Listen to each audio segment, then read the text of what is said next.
The carriage wheels, long past their prime, groaned a mournful counterpoint to the distant toll of a forgotten bell, dragging me further into the encroaching twilight.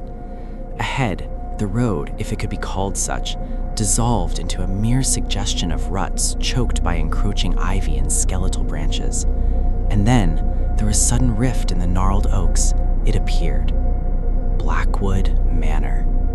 It did not rise majestically as one might expect of an ancestral seat, but rather sagged into the earth, a monstrous, half-submerged beast of blackened stone and timber.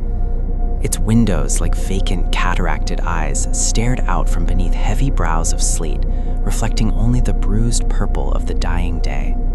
A gate, iron filigree twisted into a grotesque smile, hung askew on a single rusty hinge, offering an unwelcome invitation to a realm where time seemed to have curdled and congealed. My instructions were clear. Catalog the late Lady Isolde's library, a collection rumored to be vast, and so my employer hinted with a nervous cough. Unusual. A straightforward task for a man of letters like myself, or so I'd foolishly believed.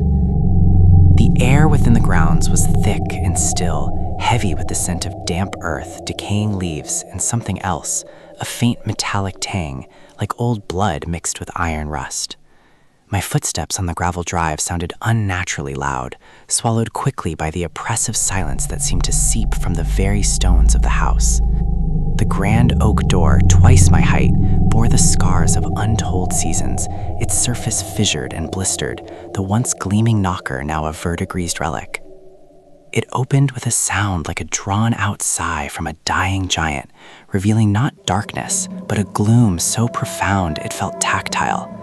The entry hall was vast, choked with the silhouettes of shrouded furniture and towering, dust-shrouded portraits, whose painted eyes seemed to follow me with unsettling intensity. A grand staircase, its banister a serpent of carved wood, spiraled upwards into impenetrable shadow. My lamp, a modern concession to an ancient world, cast a nervous pool of light, making the shadows dance like malevolent sprites. The silence here was not empty, it was pregnant with echoes, with unspoken words, with the slow, deliberate creak of settling timbers, and the scuttling whispers of things unseen. I found the library after a labyrinthine journey through passages that twisted back on themselves, each room colder than the last, each filled with the ghosts of forgotten lives. The library was the heart of the manor, a cavernous space where shelves rose from floor to ceiling, crammed with leather-bound tomes. The air here was dry, musty, and faintly sweet, like forgotten potpourri mixed with the tang of ancient paper.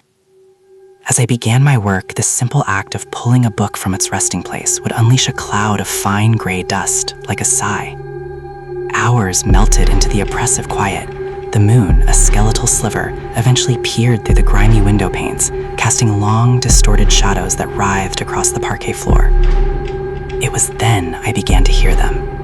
Not the settling of the house, nor the wind. These were distinct, soft, rhythmic taps, like fingernails on glass or bone on stone. They seemed to come from within the walls themselves, a delicate, insistent rhythm that slowly, inexorably began to build. My heart hammered against my ribs.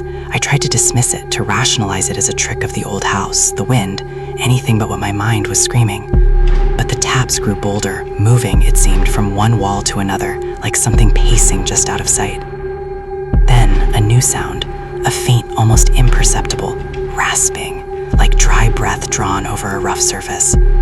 It was close, too close. My lamp, suddenly inadequate, seemed to dim. I swung it wildly, the beam cutting through the darkness, illuminating dust motes dancing in the air, the spines of countless books. And then, the portrait. It hung above the grand cold fireplace, shrouded like all the others, but somehow more imposing. Lady Isolde, I presumed. I had, until that moment, ignored it. Now, as my lamp's light brushed across the veil, a corner of the cloth snagged on a loose nail. It peeled back, not fully, but enough to reveal a sliver of the face beneath. Her eye. It was not a painted eye, not truly, or if it was, the artist had captured something terrifyingly real. It was dark, fathomless, and held a depth of sorrow and malevolence that clawed at my very soul, and within that sliver of revealed portrait, it blinked. A slow, deliberate blink. scratching stopped. The rasping ceased. The silence that followed was not merely the absence of sound, but an active, suffocating presence, pressing down on me, urging me to scream. And then, from the half-revealed canvas, a whisper, as dry and brittle as parchment, seemed to flay itself from the lids I could not see. The library, with its countless volumes, suddenly felt less like a collection of stories, but like a tomb, and I, with my lamp and my foolhardy curiosity, had just disturbed the most ancient and most hungry occupant. I did not scream. I could not. My breath was trapped in my throat, my limbs frozen. The whisper expanded, filling the vast space, wrapping around me like a winding sheet. The remaining shroud on the portrait began to tremble, to fall away, not in a gentle drift, but with a deliberate peeling, as if the canvas itself were shedding skin. I saw the curve of a cheek, the line of a jaw, and the beginning of a smile that was not a human. And in that moment, I understood what it truly meant to be catalogued, not to list, but to be accounted for, to be added to a collection. My own.